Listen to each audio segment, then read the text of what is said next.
نفس تجادل عن نفسها وتوفى كل نفس ما عملت وهم لا يظلمون. وضرب الله مثلا قرية كانت آمنة مطمئنة يأتيها رزقها رغدا من كل مكان فكفرت بأنعم الله فأذاقها الله لباس الجوع والخوف بما كانوا يصنعون. ولقد جاءهم رسول منهم فكذبوه فأخذهم العذاب وهم ظالمون. فكلوا مما رزقكم الله حلالا طيبا واشكروا نعمة الله إن كنتم إياه تعبدون. إنما حرم عليكم الميتة والدم ولحم الخنزير وما أهل لغير الله به فمن اضطر غير باغ ولا عاد فإن الله غفور رحيم. ولا تقولوا لما تصف ألسنتكم الكذب هذا حلال وهذا حرام لتفتروا على الله الكذب إن الذين يفترون على الله الكذب لا يفلحون. متاع قليل ولهم عذاب أليم. وعلى الذين هادوا حرمنا ما قصصنا عليك من قبل وما ظلمناهم ولكن كانوا أنفسهم يظلمون. ثم إن ربك للذين عملوا السوء بجهالة ثم تابوا من بعد ذلك وأصلحوا إن ربك من بعدها لغفور رحيم. آمنت بالله صدق الله العظيم. اللهم صل على سيدنا مولانا محمد وعلى آله وأصحابه وأزواجه وبارك وسلم. اللهم صل على جميع الأنبياء والمرسلين وعلى الملائكة المقربين وعلى سائر الصحابة والتابعين وعلى عباد الله الصالحين. اللہ کی پاک کلام قرآن مجید میں یہ 14واں پارہ ہے اور سورہ نحل یہ 14واں پارہ سورہ نحل اور 14ویں پارے کا یہ 21واں رکوع تھا جو میں نے پورا کا پورا رکوع آپ کے سامنے تلاوت کیا ہے. سورہ نحل کی آیت نمبر 111 سے 119 تک یہ آیات ہیں جو آج ہمارے زیر مطالعہ آیات ہیں. آئیے سب سے پہلے ان آیات کا ترجمہ اور مفہوم اور انشاءاللہ پھر اس کی پس منظر میں نبی رحمت صلی اللہ علیہ وسلم کے فرامین کے حوالے سے کچھ اسباق. اللہ کے مبارک نام سے جو بڑا مہربان بہت زیادہ رحم کرنے والا ہے. یوم تاتی کل نفس تجادل عن نفسها. کل یوم حساب کو قیامت کے دن ہر شخص خود اپنے آپ سے جھگڑتا ہوا ایک کشمکش کی صورت میں اللہ کے حضور اس کیفیت میں آئے گا کہ وہ اپنے اندر ہی اندر ایک لڑائی لڑ رہا ہوگا, جھگڑ رہا ہوگا کہ میرے ساتھ پتہ نہیں کیا ہوگا. اپنے برے اور اچھے اعمال کا توازن اس دن کرتا ہوا آگے بڑھ رہا ہوگا. وَتُوَفَّى كُلُّ نَفْسٍ مَا عَمِلَتْ. ہر شخص نے جو کچھ کیا ہوگا اچھا یا برا، اس کو اس کا پورا بدلہ دے دیا جائے گا۔ وَهُمْ لَا يُظْلَمُونَ۔ قیامت کے دن کسی بھی فرد کے اجر میں کمی نہیں کی جائے گی اور کسی سزا یافتہ کی سزا کو بڑھایا نہیں جائے گا، اسے پورا دیا جائے گا۔ حضرات، یہ پہلی آیت تھی جو ہمارے آج کے موضوع کی سب سے بنیادی آیت ہے۔ اب اس کے بعد اللہ تعالیٰ ایک مثال ہمارے سامنے رکھتے ہیں۔ مثال کیا ہے؟ وَضَرَبَ اللَّهُ مَثَلًا قَرْيَةً كَانَتْ آمِنَةً مُطْمَئِنَّةً يَأْتِيهَا رِزْقُهَا رَغَدًا مِنْ كُلِّ مَكَانٍ۔ اللہ فرماتے ہیں کہ میں تمہیں ایک مثال بتاتا ہوں، تم ذرا اپنی آبادیوں میں دیکھو۔ ایک آبادی ایسی تھی، ایک بستی ایسی تھی، ایک شہر ایسا تھا، ایک ملک ایسا تھا کہ جہاں کے رہنے والے لوگ آمنۃ مطمئنہ، بڑے امن سے رہ رہے تھے اور بڑے اطمینان کے ساتھ رہ رہے تھے۔ امن سے رہنے کا مطلب یہ انہیں کسی قسم کا کوئی خوف نہیں تھا۔ اطمینان کا مطلب ہے ان کی ساری ضرورتیں پوری ہو رہی تھی۔ آمنۃ مطمئنہ، وہ آبادی جس کے رہنے والے لوگ امن سے رہ رہے تھے اور اطمینان سے رہ رہے تھے۔ یاتیہا رزقہا رغدا من کل مکان، اللہ کے حکم سے ان کے لیے چاروں طرف سے رزق ایسے کھنچ کر ان کے پاس آ رہا، من کل مکان، ہر جگہ سے ہر طرف سے رزق آ رہا تھا۔ رغدا، وافر رزق، وافر مقدار میں، جہاں چاہ جیسے چاہ۔ فکفرت بانعم اللہ، اس عمل میں رہنے والی بستی نے، اس عمل میں رہنے والے ملک نے، اطمینان اور بے خوف ہو کر رہنے والے ملک نے، ہر طرف سے رزق سمیٹنے والے ملک نے، فکفرت بانعم اللہ، اللہ کی ان نعمتوں کا انکار کر دیا، نہ شکری کی، کفران نعمت کر دیا۔ اللہ کے ان دیے ہوئے جو انعامات تھے، امن کا انعام، اطمینان کا انعام اور وافر مقدار میں رزق کا انعام، اس کا انہوں نے کفران نعمت کیا، ناشکری کی۔ فَأَذَاقَهَا اللَّهُ لِبَاسَ الْجُوعِ وَالْخَوْفِ بِمَا كَانُوا يَصْنَعُونَ، اللہ نے ان کی ناشکری کی سزا دیتے ہوئے دنیا میں لباس الجوع والخوف، ان کے اوپر خوف اور بھوک اس طرح ان سے چمٹا دی جس طرح انہوں نے اس کا لباس پہنا ہوا ہو۔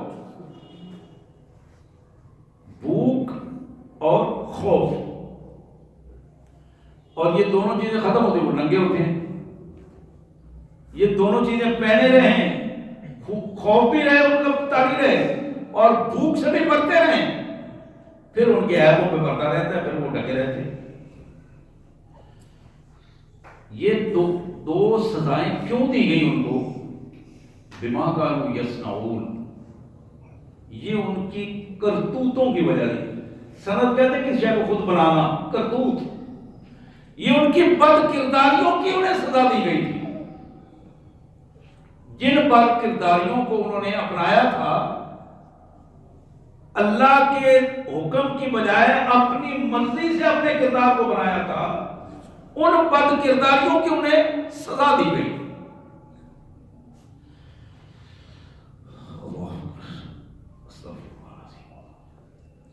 اب تیسری آیت، اب ذرا نا اس ترتیب کے ساتھ آپ آگے چلیں اور پھر آپ کو اندازہ ہوگا کہ اللہ تبارک و تعالیٰ کتنی رحمت، کتنی مہربانی سے اپنے بندوں کو کتنے ایک محبت بھرے انداز میں درست راستے پر لا رہے ہیں۔ اب یہ بندے کی بدبختی ہے کہ اس کے باوجود بھی اپنے مالک کا وہ کفران نعمت کر جائے، اپنے مالک سے وہ منہ موڑ لے۔ تیسری آیت اللہ فرماتے ہیں وَلَقَدْ جَاءَهُمْ رَسُولٌ مِّنْهُمْ فَكَذَّبُوهُ فَأَخَذَهُمُ الْعَذَابُ وَهُمْ ظَالِمُونَ۔ ان کے پاس اللہ نے انہی میں سے اپنا پیغام دے کر ایک بندے کو بھیجا، اس ملک کے رہنے والے لوگوں کے پاس، اس آبادی اور بستی والے لوگوں کے پاس اللہ نے اپنے ایک رسول کو جو انہی میں سے تھا، اسی قوم کا تھا، اسی فرق تھا، وہی پلا بڑا تھا، لیکن باکردار تھا، باکردار تھا، اللہ کا شکر گزار بندوں میں سے ایک شکر گزار بندہ تھا، اس کو رسول بنا کر اللہ نے ان کے پاس بھجوایا اپنا پیغام دے کر۔ فَكَذَّبُوهُ، قوم نے، اس کی قوم نے، جو اس بستی کے رہنے والے، اس ملک کے رہنے والے لوگ تھے، انہوں نے اس رسول کو سچا ہونے کے باوجود جھٹلایا، اس رسول کو پیغام جو وہ لایا تھا، پیغام کے سچا ہونے کے باوجود اس پیغام کو بھی جھٹلایا، دونوں چیزوں کو جھٹلایا، رسول کو بھی جھٹلایا اور اللہ کا جو پیغام تھا جس کو وہ لے کے آیا تھا اس کو بھی انہوں نے جھٹلانے کی کوشش کی۔ فَأَخَذَهُمُ الْعَذَابُ فَأَخَذَهُمُ الْعَذَابُ، اس کا نتیجہ یہ نکلا کہ عذاب نے ان کو دبوچ لیا، گھیر لیا چاروں طرف سے۔ وَهُمْ ظَالِمُونَ، اور حقیقت میں یہی لوگ تھے جو اپنے اوپر ظلم کرنے والے تھے۔ اللہ کی تین آیات جو اب تک میں نے آپ کے سامنے رکھی، ان تین آیات کے بعد چوتھی آیت میں اللہ فرماتے ہیں، اب یہ چوتھی آیت میرے اور آپ کو حکم دے رہے ہیں اللہ تعالیٰ اپنے بندوں کو بات سمجھا کر انہیں ترتیب بتا رہے ہیں کہ میرے طرف آنا ہے، میری نعمتوں سے فائدہ اٹھانا ہے تو پھر آؤ۔ فَكُلُوا مِمَّا رَزَقَكُمُ اللَّهُ حَلَالًا طَيِّبًا وَاشْكُرُوا نِعْمَتَ اللَّهِ إِن كُنتُمْ إِيَّاهُ تَعْبُدُونَ۔ یہ تین چیزیں بتائیں، تین چیزیں بتائیں۔ پہلی چیز، اللہ نے جو تمہیں رزق دیا ہے، رزق حلال اور طیب، اس رزق کو کھاؤ، جتنی تمہاری ضرورت ہے کھل کے کھاؤ، لیکن رزق حلال ہو، طیب ہو، حلال اور طیب انداز میں اسے کھاؤ، لیکن کھانے میں کوئی پابندی نہیں ہے، جب ضرورت ہو، جب بھوک لگے کھاؤ، جس کو کھلانا چاہو کھلاؤ، کوئی پابندی نہیں ہے۔ شرطیں دو ہیں کہ وہ حلال ہو اور طیب ہو، اور کھانے کی شرطیں بھی یہ ہیں کہ حلال انداز میں کھایا جائے اور طیب انداز میں کھایا جائے، انسانوں کی طرح کھایا جائے، جانوروں کی طرح نہ کھایا جائے، حلال کھایا جائے، حرام سے بچا جائے۔ یہ تھی پہلی بات اس آیت میں۔ میرے اور آپ کے لیے دوسری بات، وَاشْكُرُوا نِعْمَتَ اللَّهِ،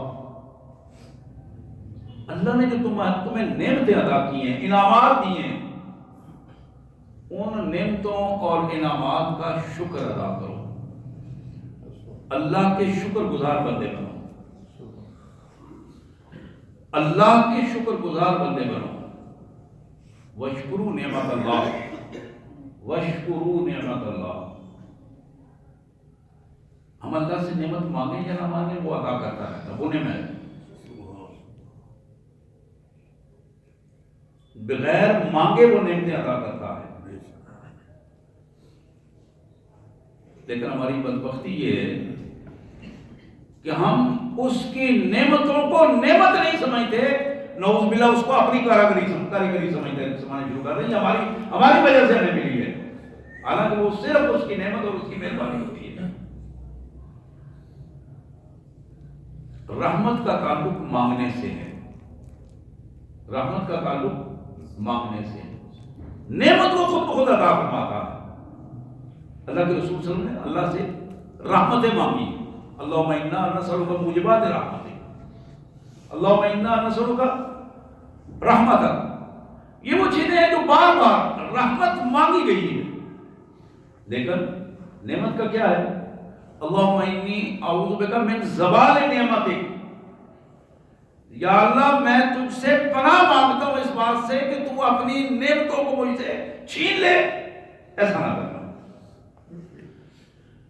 نعمت اور رحمت کا ادراک ہمارے ذہن میں ہونا چاہیے۔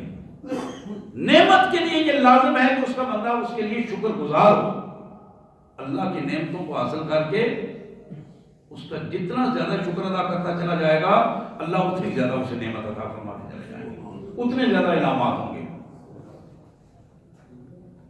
حضرت میں بتا رہا تھا کہ 3 آیات کے بعد جو چوتھی آیت تھی اس میں 2 چیزیں میں نے آپ کے سامنے رکھی۔ فَكُلُوا مِمَّا رَزَقَكُمُ اللَّهُ حَلَالًا طَيِّبًا، پہلی چیز حلال اور طیب رزق کھاؤ، جتنا چاہو کھاؤ، جتنا دل کرے کھاؤ، جب دل کرے کھاؤ، شرط یہ ہے کہ حلال اور طیب ہو، اور کھانے کا انداز بھی حلال اور طیب ہو۔ دوسری چیز بتائی اللہ نے ہمیں ارشاد فرمایا وَاشْكُرُوا نِعْمَتَ اللَّهِ، اللہ کی نعمتوں کا شکر ادا کرو۔ اب تیسری چیز کیا بتائی؟ ان کنتم ایاہ تعبدون، اگر تم صرف اور صرف اس کے بندے بن کر رہنا چاہتے ہو تو پھر یہ کام کرنا، اگر تم مشرکانہ سٹائل کے ساتھ زندگی گزارنا چاہتے ہو تو پھر اس کام کی ضرورت نہیں ہے۔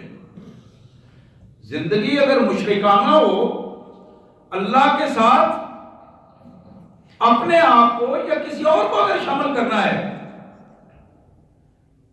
کہ فلاں کی وجہ سے مجھے یہ مل رہا ہے، فلاں کے حوالے سے مل رہا ہے، فلاں کی دعاؤں سے مل رہا ہے، اگر اس انداز میں زندگی گزارنی ہے تو پھر نہ شکر کرنے کی ضرورت ہے، نہ حلال طیب کی پرواہ کرنے کی ضرورت ہے، پھر وہ سارا سلسلہ حرام ہے۔ ان کنتم ایاہ تعبدون، اگر خالصتاً صرف ایاہ کا مطلب ہے صرف اس کے بندے بن کر رہنا چاہتے ہو تو پھر کیا کرو؟ اس کا نعمتوں پہ شکر ادا کرو، حلال اور طیب انداز میں کھلا رزق استعمال کرو، یہ اس کی مہربانیاں ہیں، وہ تمہارے اوپر کبھی بھی اپنی مہربانیوں کو واپس نہیں لے گا۔ حضرات یہ چوتھی آیت تھی، ایک رویہ جو ہمارے سامنے رکھا گیا، یہ تمہارا رویہ اس طرح ڈھلنا، یہ اللہ کے بندوں کا رویہ ہے۔ اب ایک اگلی 2 آیات میں اللہ تعالیٰ نے ہمیں منع کیا ہے کن چیزوں سے؟ 3 چیزوں کے کرنے کا حکم دیا ہے، حلال اور طیب رزق کھانا کا حکم دیا، نعمتوں پر شکر ادا کرنے کا حکم دیا، اور خالص اس کا بندہ بن کر رہنے کا حکم دیا۔ یہ 3 چیزوں کا حکم۔ اب روکا کس چیز سے ہے؟ انما حرم علیکم المیتہ،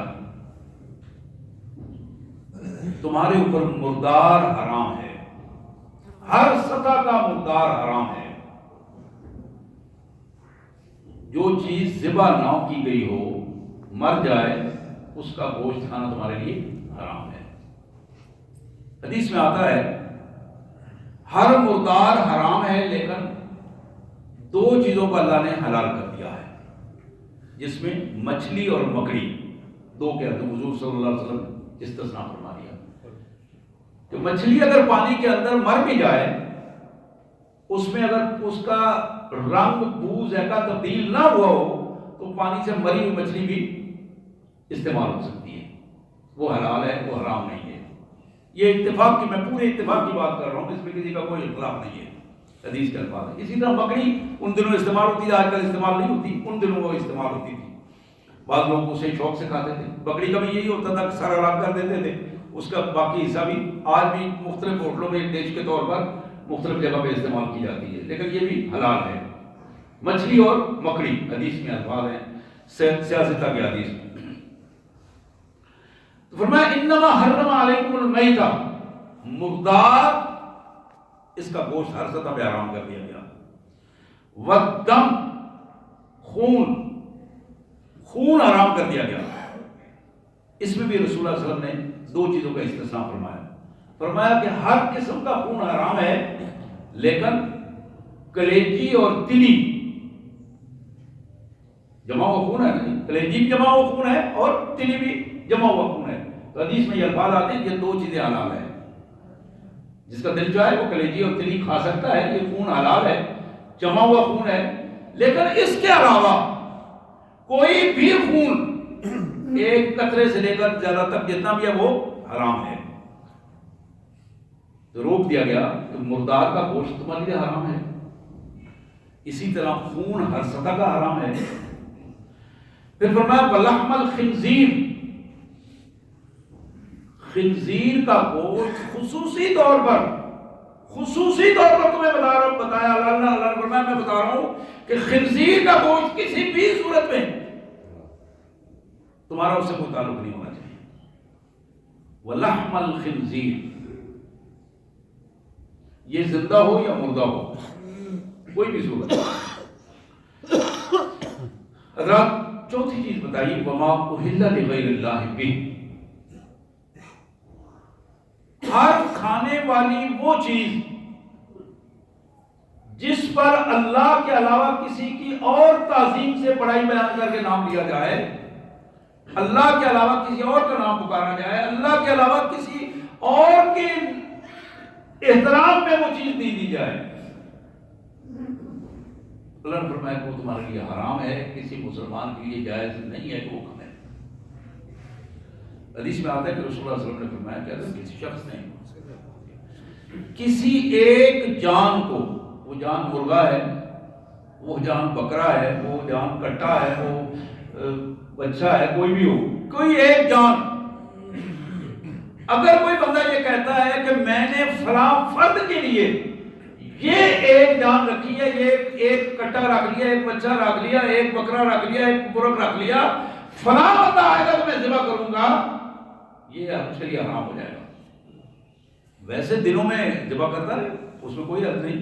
یہ دو چار جانور رکھ دیے ہیں، وہ بیٹے کے ولیمے میں ذبح کر دیں گے، بچی کے شادی کا پروگرام ہے برات کے لیے ذبح کر دیں گے، اس میں کوئی حرج والی بات نہیں. اسی طرح کسی اور فنکشن میں، لیکن کسی ایک جان کو کسی ایک فرد کے نام لگا دینا، یہ وہ پہلو ہے جو اس کو حرام کر دے گا. بنیادی نقطہ جو اگر آپ کے سمجھ میں آ گیا ہے. سیم ایسی کوئی چیز جسے تقدس سمجھ کر، ثواب سمجھ کر اللہ کے علاوہ کسی اور کے نام پر دی جائے تو وہ چیز فی نفسی حرام ہو جاتی ہے. اب فرمایا فمن اضطر غیر باغ ولا عاد، اگر کوئی بندہ مجبور ہو جائے، فمن اضطر، اگر کوئی بندہ مجبور ہو جائے، غیر باغ، بغاوت کرنے والا نہ ہو، ولا عاد، قانون توڑنے والا نہ ہو، مجبور ہے، نہ بغاوت کر باغی ہے، نہ قانون توڑنے والا ہے، اگر وہ کسی بھی صورت میں ان چیزوں میں سے کوئی استعمال کر لے جان بچانے کے لیے، فإن اللہ غفور رحیم، تو اللہ تعالیٰ اسے معاف کر دے گا.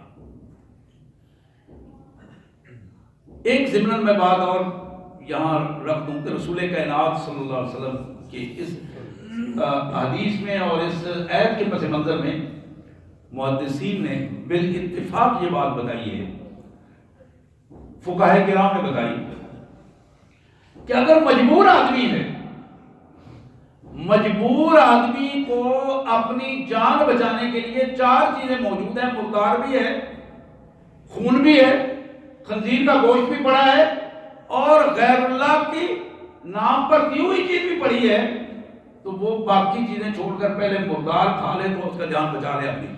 اگر مردار نہیں ہے، باقی تین چیزیں ہیں، تو اس میں خون لے لے، خنزیر کا گوشت اور اہلا لغیر اللہ نہ لے. لیکن اب وہ صرف دو ہی چیزیں ہیں، پھر بھی خنزیر کا گوشت استعمال کر سکتا ہے، لیکن اہلا لغیر اللہ کو آخر پہ رکھے. جو اللہ کے نام کے علاوہ کسی دور کے دیے ہے، وہ ایسی بدترین چیز ہے کہ وہ ان تینوں سے سب سے زیادہ خطرناک نتائج رکھتی ہے. اب حضرات پانچویں آیت میں اللہ نے فرمایا وَلَا تَقُولُوا لِمَا تَصِفُ أَلْسِنَتُكُمُ الْكَذِبَ هَذَا حَلَالٌ وَهَذَا حَرَامٌ لِتَفْتَرُوا عَلَى اللَّهِ الْكَذِبَ إِنَّ الَّذِينَ يَفْتَرُونَ عَلَى اللَّهِ الْكَذِبَ لَا يُفْلِحُونَ. یہ پانچواں حکم ہے۔ دوسرے الفاظ میں ہمیں جو 3 چیزیں بتائی گئی تھی کرنے کو، پھر اب یہ چیزیں منع کی گئی ہیں، منع کرنے میں یہ دوسرا حصہ فرمایا کہ یہ جو تم کہتے ہو نا اپنی مرضی سے، اچھا یار کوئی فرق پڑتا ہے یہ حلال ہے یا حرام ہے، کر لو خیر ہے، اس سے کیا فرق پڑتا ہے؟ یہ ہماری خوشی اور غمی کے سٹائل بدل گئے ہیں، خوشیوں غمیوں کے سٹائل بدل گئے ہیں، اور ہم حلال حرام کا اللہ معاف کرے خود فتوے دے رہے ہیں، اور اکثر ڈاکٹر حکیم بھی ہم خود بن جاتے ہیں اور مفتی بھی ہم خود ہی بن جاتے ہیں۔ بہت کم ایسا ہوتا ہے کہ ہم کہیں جا کے اس کا اصل حقیقت تک پہنچنے کی کوشش کریں۔ آپ قربانی کا جانور لے جائیں، وہاں جو کھڑا ہوا بیچنے والا بندہ وہی فتوا دے رہا ہے، یہ جائز ہے، بالکل ٹھیک ہے، تو کیوں پریشان ہو، لے لو، لگ جائے گا، قربانی لگ جاتا ہے۔ یہ اسے نہیں معلوم لیکن وہ فتوا دے رہا ہے۔ یہاں اللہ نے فرمایا کہ یہ فتوے نہ دیا کرو، وَلَا تَقُولُوا لِمَا تَصِفُ أَلْسِنَتُكُمُ الْكَذِبَ، کسی چیز کو حلال کہنا، کسی کو حرام کہنا، یہ تمہارا اختیار نہیں ہے، یہ اللہ کا حکم ہے۔ یہاں تک کہ اللہ نے اپنے پاک پیغمبر نبی محترم صلی اللہ علیہ وسلم کو یہ اختیار نہیں دیا، کسی نبی کو یہ اختیار نہیں دیا کہ وہ کسی چیز کو حلال یا حرام کر دے۔ نبی بھی علیہ السلام اس چیز کو حلال و حرام کہیں گے جس کو اللہ نے حلال و حرام کہا ہے، یہ اختیار اللہ نے اپنے پاس رکھا ہے، اور روک دیا ہے پوری امت مسلمہ کو کہ کوئی فرد بھی۔ اور ہماری پوزیشن کیا ہے؟ اللہ نے فرمایا، اللہ کے رسول صلی اللہ علیہ وسلم نے فرمایا کہ جب جمعہ کی اذان ہو جائے، جمعے کا وقت ہو جائے، تو تم سارے کام چھوڑ کر اللہ کے حضور آؤ۔ اس کے بعد یہ ہے حلال، حرام کیا ہے کہ انتظار کرتے رہنا، جب عربی خطبہ ہوگا تو پھر میں دکان بند کر کے جاؤں گا، پھر میں دفتر سے چھٹی کروں گا۔ اچھا، ہماری خوشی اور غمی کی جو کیفیات ہیں، غمی تو خیر قدرت آتی ہے، وہ اتفاق ہوتا ہے، لیکن اس میں بھی ہمیں محنت کرنا چاہیے۔ خوشی کے کام جو دن دیہڑے ہم خود رکھتے ہیں، یہ بہت بڑی بدبختی کی بات ہے کہ عین جمعے کے وقت ہماری براتیں گھر سے نکل رہی ہوتی ہیں، جہاں ہم نے اللہ کے حضور جا کے عبادت کرنی ہوتی ہے، اس وقت ہم بیٹ بازوں میں اور میلے دینے میں اور اس قسم کی کہانیوں میں مشغول ہوتے ہیں۔ یہ حلال و حرام کی جو پوزیشن ہے، اور اس میں ایک نہیں کہنے والے پھر کئی سینکڑوں ہوتے ہیں جو اشارہ کر دو چلو چھوڑو یہ بولنے کی باتیں، آپ چھوڑو، اب کرو، چلو لے چلو، خیر، اس میں کیا فرق پڑتا ہے؟ فرق کیا پڑتا ہے؟ آپ کے نتائج ہمیں بھگتنے ہوتے ہیں، نتائج ہم میں سے کسی کے ہاتھ میں نہیں ہیں۔ نتائج پہ جب اللہ نتائج دیتا ہے، اللہ جب درست کرتا ہے، تو پھر ہم روتے ہیں، پیٹتے ہیں کہ یہ کیا ہو گیا، یہ کیا ہو گیا، وہ ہمارے رنگ میں بھنگ آ گئی، یہ کیسے ہو گیا؟ یہ اسی طرح ہوا بما کسبت ایدی الناس، جو کچھ تمہارے ہاتھوں نے خود کمائی تھی، کمایا تھا، وہ تمہارے سامنے آ گیا، جو تمہاری زبانوں نے فتوے دیے تھے وہ تمہارے سامنے آ گئے۔ یہاں اس کیفیت کو قرآن نے کہا وَلَا تَقُولُوا وَلَا تَقُولُوا لِمَا تَصِفُ أَلْسِنَتُكُمُ الْكَذِبَ هَذَا حَلَالٌ هَذَا حَرَامٌ، یہ رویہ چھوڑ دو کہ حلال و حرام کے فیصلے تم خود کرو، جہاں اللہ نے روک دیا ہے وہاں رک جاؤ، جہاں اللہ نے جس کام کے کرنے کا حکم دیا ہے اس کے لیے اپنے آپ کو تیار کرو اور اس پر عمل کرنے کی کوشش کرو۔ اور پھر فرمایا کہ جو لوگ ان الذین یفترون علی اللہ الکذب لا یفلحون، یہ بھی اللہ نے طے کر دیا کہ جو بندے اللہ کے بارے میں جسارت کر کے جھوٹ بول جاتے ہیں اور کہتے ہیں نہیں کوئی فرق نہیں پڑتا، اللہ نے فرمایا لا یفلحون، ہم انہیں کبھی بھی کامیاب نہیں ہونے دیتے۔ وہ سمجھتے ہیں ہم کامیاب ہیں، نہیں، ہم تو جب قابو کرتے ہیں تو پھر دبوچ کر رکھ لیتے ہیں، یہ تو ہماری مہلت ہے کہ ہم مہلت دیتے چلے جاتے ہیں، رسی ڈھیلی کرتے چلے جاتے ہیں، یہ سمجھ جاتا ہے تو سمجھ جائے، نہیں تو پھر پوری طرح اس میں قابو آ جائے۔ حضرات، اس آیت میں آخری جملہ جو فرمایا متاع قلیل ولو عذاب الیم، تھوڑا سا وقت ہے میرے بندو سمجھ جاؤ، متاع قلیل، یہ تھوڑے فائدے ہیں، تھوڑے فائدے ہیں، تھوڑا وقت ہے، تھوڑے فائدے ہیں، ان تھوڑے فائدوں کے لیے اپنی آخرت کو برباد نہ کرو، تھوڑے فائدوں کے لیے اپنی دنیا کو عذاب مت بناؤ، مصیبت میں مت ڈالو، دنیا بھی ذلت و رسوائی کا نمونہ ہے، آخرت بھی ذلت و رسوائی کا نمونہ بن جائے۔ وَلَهُمْ عَذَابٌ أَلِيمٌ، وہاں تو ذلت و رسوائی کی انتہا ہو جائے گی۔ پھر فرمایا وَعَلَى الَّذِينَ هَادُوا حَرَّمْنَا مَا قَصَصْنَا عَلَيْكَ مِنْ قَبْلُ۔ میرے رسول، یہودیوں کے رویے تو ہم نے آپ کو قرآن میں 12 سنا دیے ہیں، ان کی حرکتیں بھی یہی تھی، وہ یہی فتوے دیا کرتے تھے، وہ یہی فیصلے کیا کرتے تھے۔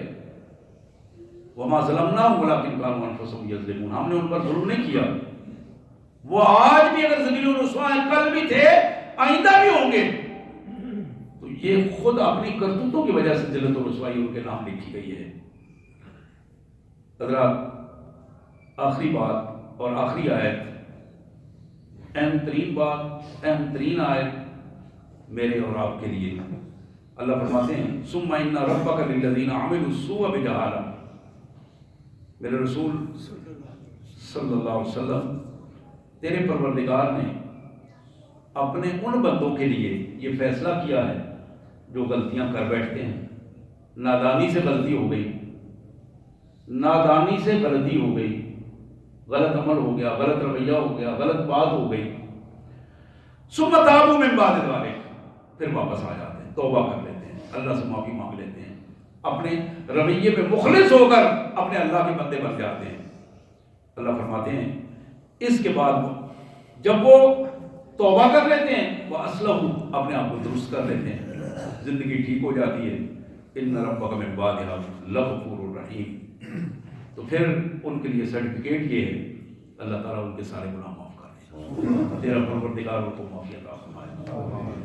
میرے انتہائی واجب الاحترام بھائیوں اور بہنوں، حقیقت یہ ہے ہمارے سامنے آج کی یہ آیات بڑی اہم آیات ہیں، بڑی اہم آیات ہیں، اور ہمارے لیے جو حکم ہے، میں پھر دوہرا دوں، ہمیں حکم دیا گیا ہے کہ لوگوں کھاؤ پیو لیکن حلال اور طیب انداز میں، کھاؤ پیو حلال اور طیب انداز میں، واشکروا نعمت اللہ، اللہ کی نعمتوں کا شکر ادا کرو۔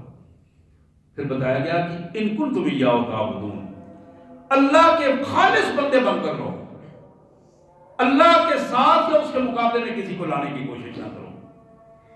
پھر بتایا گیا کہ ان حرام چیزوں سے بچ جاؤ، مردار سے بچ جاؤ، خون سے بچو، خنزیر کے گوشت سے بچو، اور غیر اللہ پر تعظیم کے لیے یہ دینے دلانے والے چکروں سے بچ جاؤ، اپنے آپ کو بچا لو۔ پھر فتوے مت دیا کرو، اپنی زبانوں کو کنٹرول کرو، اللہ کے فرما بردار بن جاؤ۔